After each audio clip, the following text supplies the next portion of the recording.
नमस्कार दर्शक बंधु सिद्धार्थ उत्सव नूतन कार्यक्रम लक्ष्मी नृसिंह को स्वागत करुच्ची मु सोनालिशा।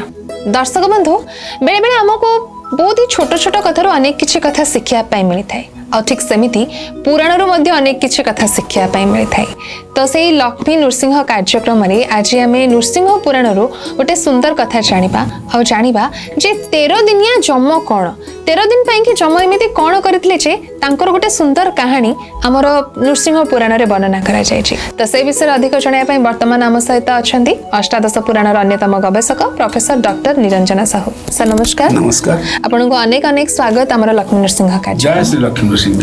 पुराण रे अनेक किछि कथा वर्णना थाए आ सबु जहाँ भी वर्णना थाए ताकू नै गोटे सुंदर कहानी भी थाए। तो जो 13 दिनिया जम कथा वर्णना करा जायछि आमर नृसिंह पुराण रे तार कोन तात्पर्य रहिछि बा कोन तार महत्व रहिछि?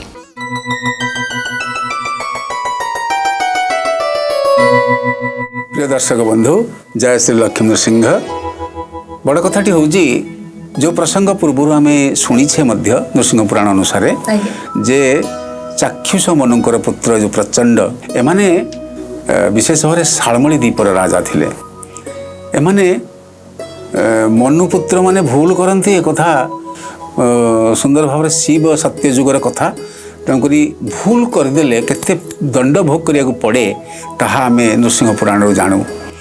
भूलटा होची एभली अत्याचारी हवा परनारी हरण करिबा एवं तत्सहित संपत्ति अपहरण करिबा लांच खाइबा एवं तत्सहित बड़ कथाटी होची प्रजा पालन रे पीड़ा दबा दंड दबा अन्य को कष्ट दबा ये सब होची पाप। किंतु जे दया करि थाए जे टिके पुण्य अर्जन करिबा पई हो बा न हो सत्य कहि थाए एवं तत्सहित क्षमा करि थाए ये सब कार्य यदि टिके किंचित दान करि थाए ताल तार किछि पुण्य हेइ थाए। ए कथा कोठी विचार हुए ए कथाटी विचार हुए जमपुर रे। आपण माने भाबिए जमपुर किछि गोटे अछि मल्ले जानिबे ना जे मरिची से जानिची जम कौन प्रेत कौन इत्यादि। तेबे बड़ कथाटी कहती साधु सन्थ माने जे जो पृथ्वी पृष्ठ रे एठी अछि स्वर्ग यही अछि नरक अर्थात लोक पसंद कले प्रशंसा करूचंती आपण स्वर्ग भोग करिवे एठी लोक आपण निंदा करूचंती एठी आपण नरक भोग करिवे ए कथा विचार करा जाय। तेबे जमपुर बोली गोटे पुर अछि सेठी मध्य नरक अछि।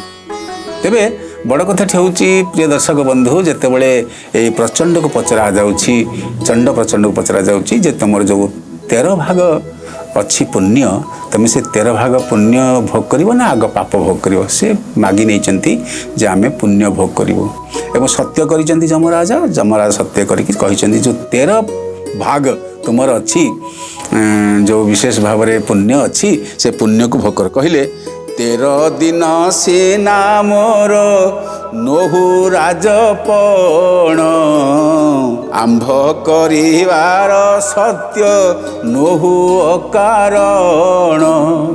जमराजा पाखरे जेतले प्रचंड चंड मागुचंती जे हमको पुण्य दे दियो आ पुण्यर फल होची मु जमपुर राजा हेबी 13 दिन पाई 13 दिन पाई मते जम हवार अधिकार दियंतु हे जमराजन आपण सत्य संध सत्य करिचंती दियंतु। जमराजा कहउचंती मु सत्य करिची सत्य रे रहिबी किंतु अकारण न हो कौन ना मो सत्यटा अकारण न हो बरं ये 13 दिन जाए जम हो माने 13 दिन जाए चंड प्रचंड हेबे जम आ धर्मर राजा जम ताले प्रेत हे जिबेनी तो ना प्रेत हेबेनी से लुच्ची आरंभ करिवे। अच्छा लुच्ची आरंभ करिवे आमे आगु सुनिबा से संपर्क रे बड़ कथाटी होची एही रूपे जम राजा हेले जे प्रचंड महिष गोटिए चढ़ी धरी काल दंड। प्रचंड प्रेत कहूची हे राजा जमराजा मते आपनकर जो साड़ी अच्छी मुंडरे से साड़ी मते दियंतु जो काल दंड हाथ रे अच्छी से काल दंड को मते दियंतु आ जो वाहनटी अच्छी महिषी आपण ओल्हे जानतु महिषी ऊपर मते दे दियंतु महिषी 13 दिनिया जम मु 13 दिन पाई राजत्व करिवि जमपुर रे। आज्ञा आपण मन दुख करंतु कि न करंतु एतिक मोर होची पुण्य बल मु हड़ा बलदटे दान करिकरी हड़ा बलदटे दान करिकि जो 13 भाग मु पाइची पुण्य से पुण्य बल रे मु जम हवा को चाहूची एवं कहिले खटिले काल बिकाल आस आम सन्निधि रे बसिले चित्र गुपते पांजी धरी करे घटना कौन है ना जो काल विकाल थिले जो माने जाइकी मरीगला परे मृत्यु हो सारा जीव को आणती जीव को धरिकी आणती ना हूँ काल विकाल। ए काल विकाल आम जदि मरी जाए मृत्युवरण हो जाए मोर मोर जो प्रेतात्मा से प्रेतात्मा को नहीं जाती विचार करने किए ना काल आ विकाल।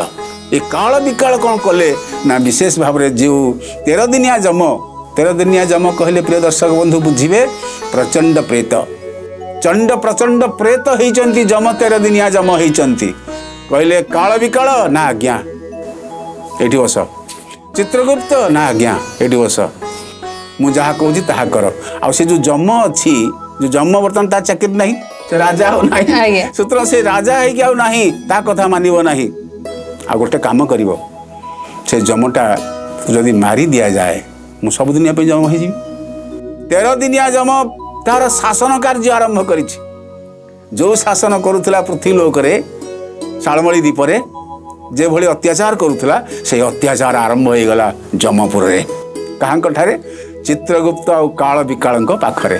प्रिय दर्शक बंधु यही हूँ प्राथमिक कार्य जे प्रेत हो जाइए जम जम कौन करुले जम न्याय करुले नचिकेता उपाख्यान आपने शुणी नचिकेता सहित केते प्रीतिभाजन करिसंती नचिकेता पिलाटीए मागिची जे मु जानिबा को चाहे आत्मा आत्मा संपर्क करे भगवान के संपर्क करे एवं सही कथा जम शुणी केते दयालु राजा जम निष्ठुर नुहंती आज्ञा आमे भूल कले से निष्ठुर हेबे से आमर जो पापर भाग सो बोली जहाँ कहती से सो से दियंती सूत्र आमे पाप करबा नहीं आमको जमर दंड रहिबो नहीं।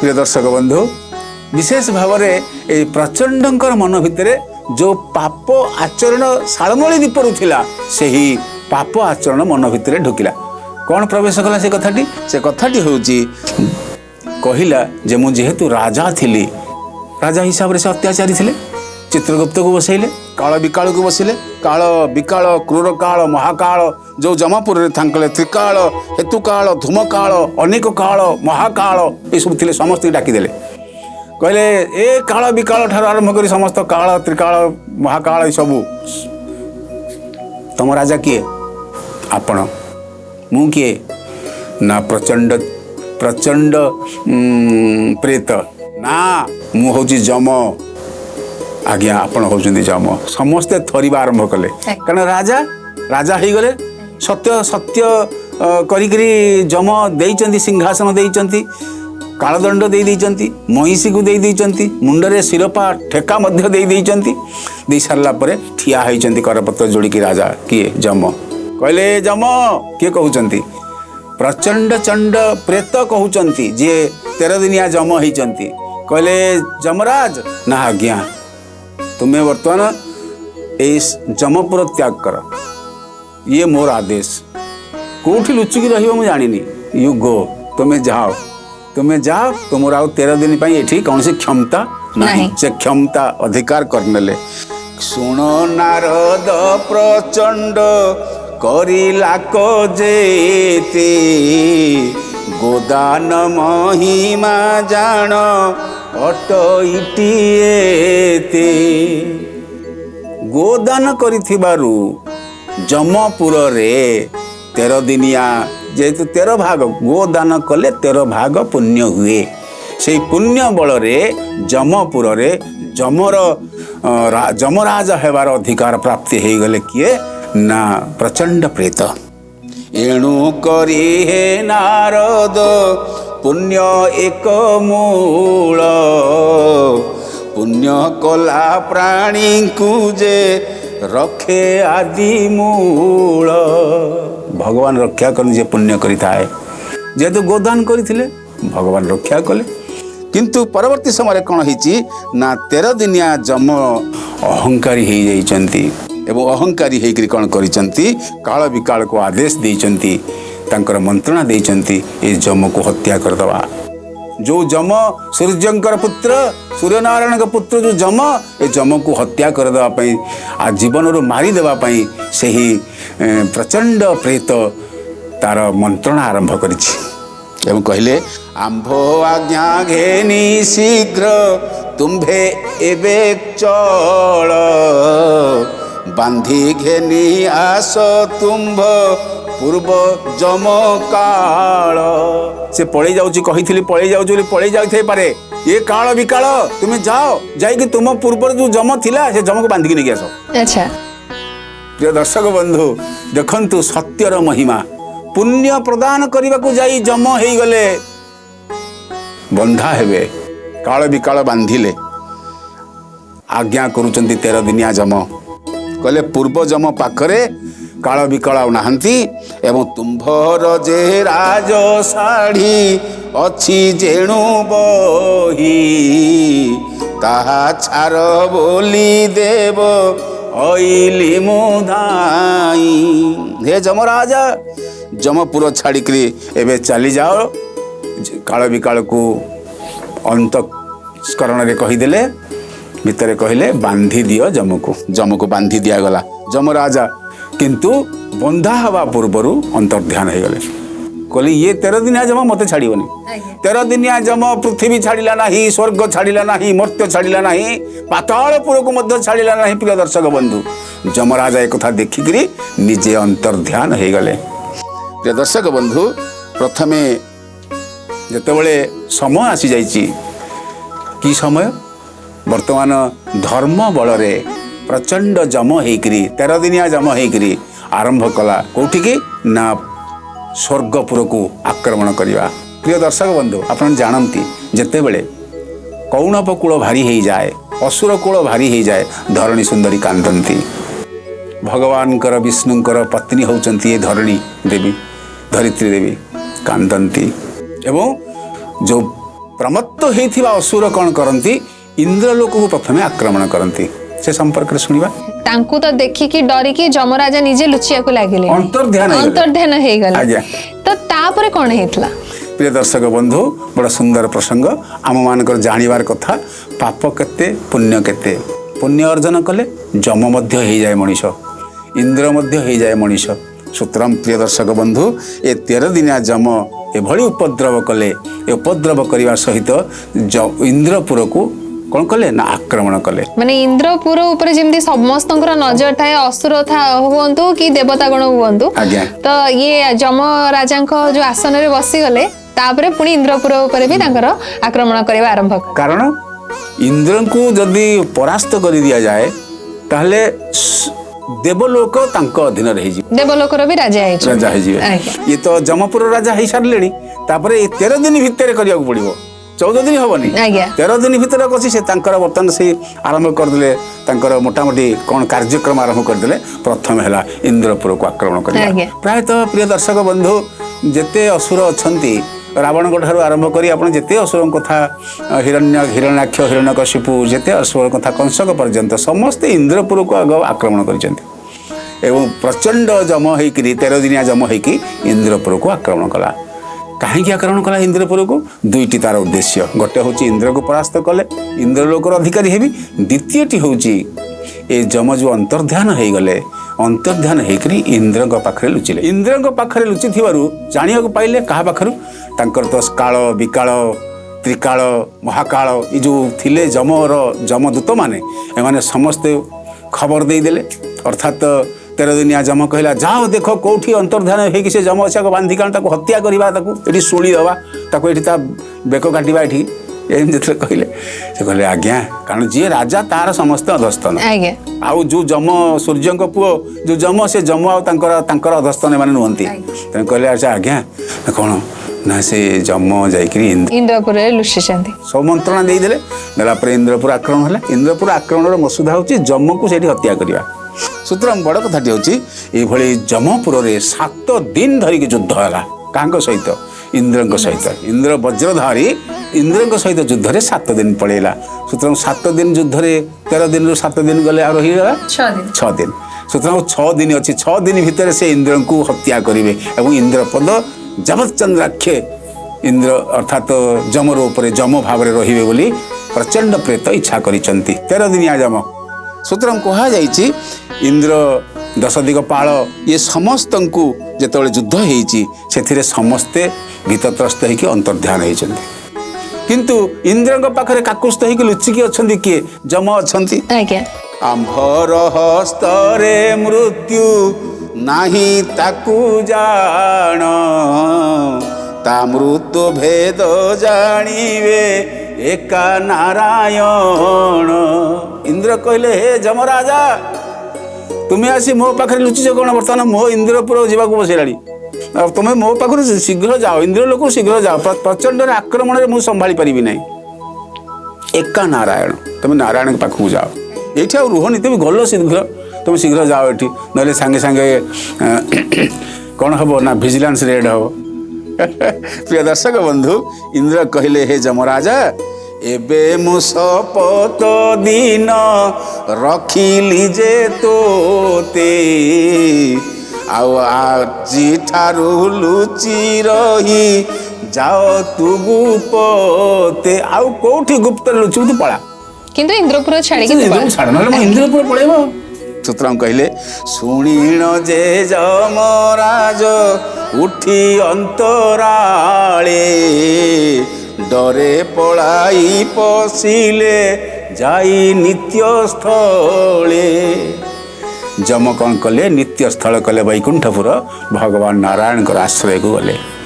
ଦେଖନ୍ତୁ ପ୍ରିୟ ଦର୍ଶକ ବନ୍ଧୁ, ଗୋଟିଏ ଲୋକ ହଡ଼ା ବଳଦଟିଏ ଦାନ ଦେଇଥିଲା।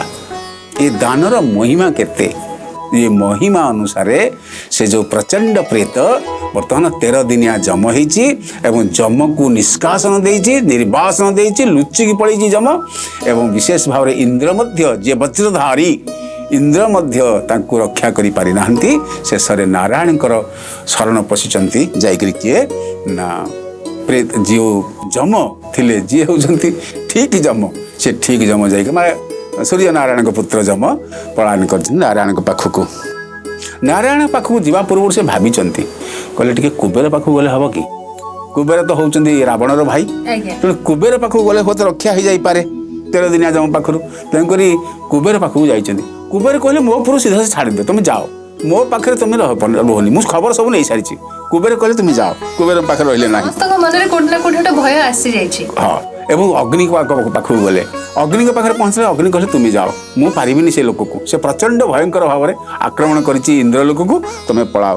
ଫଳରେ ତାପରେ ସେ ବ୍ରହ୍ମାଙ୍କ ପୁରକୁ ମଧ୍ୟ ଯାଇଛନ୍ତି। ବ୍ରହ୍ମା କହିଲେ, ସେ ପ୍ରଚଣ୍ଡ ହେଉଛି ବିଶେଷ ଭାବରେ ସ୍ୱୟଂଭୁବ ମନୁଙ୍କ ପରିବାରରେ, ମନୁ ପରିବାରରେ ଅଛି, ତୁମେ ମୋ ପୁରରେ ରହନି, ତୁମେ ପଳେଇ ଯାଅ କୋଉଠିକି ନା ନାରାୟଣପୁରକୁ ଯାଅ। ଯେ ଦର୍ଶକ ବନ୍ଧୁ, ନାରାୟଣଙ୍କ ପୁରରେ ଯାଇ ପହଞ୍ଚିଛନ୍ତି କିଏ ନା ଯମରାଜା। ଯମରାଜାଙ୍କୁ ନାରାୟଣ ରକ୍ଷା ଦେଇଛନ୍ତି ନା ଦେଇନାହାନ୍ତି? ତ ତାପରେ କ'ଣ ହେଲା? ବୈକୁଣ୍ଠପୁରରେ ନାରାୟଣ ଯମଙ୍କୁ ଦେଖିକି କ'ଣ କଲେ? କ'ଣ ତାପରେ ତାଙ୍କୁ ସେଠି ରହିବା ପାଇଁ କି ଜାଗା ଦେଲେ ନା ନାହିଁ? ପ୍ରିୟ ଦର୍ଶକ ବନ୍ଧୁ, ନାରାୟଣଙ୍କ ପାଖରୁ ଆଉ ଅଧିକ ଶକ୍ତିଶାଳୀ କିଏ ଅଛି? ସୁତରାଂ ପ୍ରିୟ ଦର୍ଶକ ବନ୍ଧୁ, ଆସନ୍ତୁ ଶୁଣିବା। ଯେତେବେଳେ ଯମରାଜା, ଯିଏ ହେଉଛନ୍ତି ସୂର୍ଯ୍ୟନାରାୟଣଙ୍କ ପୁତ୍ର ଯମରାଜା, ଯିଏ ହେଉଛନ୍ତି ପ୍ରକୃତ ଯମରାଜା, ସେ ଯମରାଜା ତ ଦେଇଛନ୍ତି କ'ଣ? 13 ଦିନିଆ ଯମ କରିଦେଇଛନ୍ତି ପ୍ରେତକୁ, ପ୍ରଚଣ୍ଡ ପ୍ରେତକୁ କରିଦେଇଛନ୍ତି। ଫଳରେ କ'ଣ ହେଇଛି ନା ନାରାୟଣପୁରରେ ପହଞ୍ଚିଲା ପରେ ନାରାୟଣଙ୍କ ପାଖରେ ପହଞ୍ଚିକରି କ'ଣ କରିଛନ୍ତି ନା କିଛି କହିବା ପୂର୍ବରୁ ଯମରାଜା ହାତ ଯୋଡ଼ିକରି ଆଗ ପ୍ରାର୍ଥନା କରିଛନ୍ତି। କହିଲେ, ଜୟ ଜୟ ନାରାୟଣ ଲକ୍ଷ୍ମୀ ଦେବୀ ପତି, ଶ୍ରୀମୁଖକୁ ଚାହିଁ ଯମ କଲା ବହୁ ସ୍ତୁତି। 1008 ନାଁ ଦେଇକିରି ସ୍ତୁତି ଆରମ୍ଭ କଲା।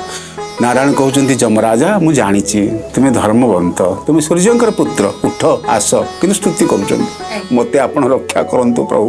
ମୋ ନା ମୋତେ ବ୍ରହ୍ମଲୋକ ରକ୍ଷା କଲା, ଶିବଲୋକ ରକ୍ଷା କଲା, ନା ମୋତେ ଇନ୍ଦ୍ରଲୋକ ରକ୍ଷା କଲା, ନା କୁବେର ନା ଅଗ୍ନି, କାହାଙ୍କ ପାଖରେ ରକ୍ଷା ପାଇଲେନି ପ୍ରଭୁ।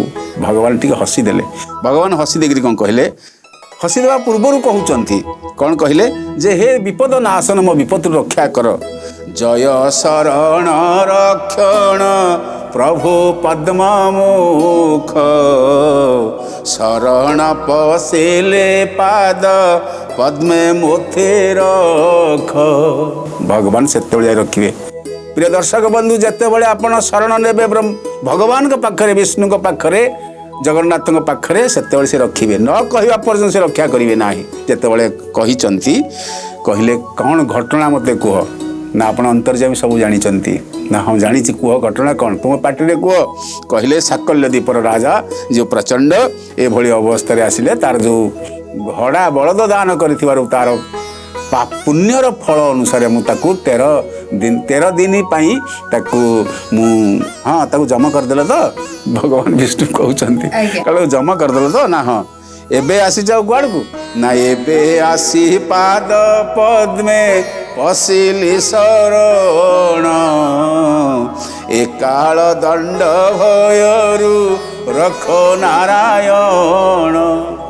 भगवान कहले दूध हांडी पाखे बिले रखिले बिले कौन कर तुम दूध हांडी टाक कहीं दौल पुणी कहले रसिक पाखे युवती रमणी की छाड़े से कौन कर एवं पुणी कहले शुकर पाखे जदि अमृत थे से कौन कर शुकर कहले घुषुरी एवं पुणी कहले मूर्ख पाखे ब्रह्म ज्ञान देले कौन हम तुम्हें निजक सत्यसंध सत्यबद्ध कहीं कहूल कहले जमर वाक्य शुणी दामोदर एथ कुहे जंतु पोथी किंपा एते डर। भगवान निर्भय देले कहले चक्र सुदर्शन चक्र तुम्हें उहाड़ करके रख जमी परीक्षित को माँ गर्भर उत्तरा गर्भर तुम रक्षा कर ठीक से भाव में जमराज को तुम्हें रक्षा कर अर्थात भगवान चक्र आढ़वाल जमराजा रहिले एवं जमराजा रहा सहित सुदर्शन चक्र तले बसी आसी मोर किपरि पारिब नुआ जम की तोहर तो नुआ जम जो प्रेत जम हो तोर कौन कर देखी सूत्रम प्रचंडकर सुजोग पड़ा से जो वैकुंठपुर को गमन कले जाकरी भगवान को दर्शन कर सुजोग पाइले कारण से तो मनुपुत्र थे ना तेणुक जम को खोजा जाई 13 दिनिया जम भगवान को दर्शन प्राप्ति होता केवल प्रिय दर्शक बंधु हड़ा बलदटीए दान करी जमपुर को मिलता इंद्रलोक को परास्त करते एवं नारायण को दर्शन कर सुजोग मिलता। बहुत सुंदर अति सुंदर कथा आम आज जानापी कि पाइलु आपण पाखर चंड प्रचंड विषय अनेक किसी कथा जानलु कि भाव निज पुण्य बल से मैंने नारायण को दर्शन कले से कथा भी आप बुझेदेले तो आशा करुँच आम दर्शक बंधु मानक निहाती भाव आज अध्याय भल लगी कि दर्शक बंधु समय तो सारी सारी आसले आमको विदाय नहीं जावाक पड़ो हेले सर विदाय नहीं जा पूर्व सबुथर भली आज व्यासवाणी कौन रही आम दर्शक बंधु कही दर्शक बंधु व्यासवाणी होउछि उग्रवीर महाविष्णु ज्वलंतम सर्वतोमुखम नृसिंह भीषण भद्र मृत्युर्मृत्यु नमाम्यहम् ये नृसिंह मंत्र आपको जप करंतु निश्चित भाव में पुण्य हम भय निर्भय हेबे एवं विशेष भाव में भगवान नृसिंह खुशी हेबे। तेज दर्शक बंधु एक सहित वर्तमान आमको विदाय दिंतु किंतु हाँ देखु था आमर यही कार्यक्रम लक्ष्मी नृसिंह रहुचु नमस्कार। जय श्री लक्ष्मी नृसिंह।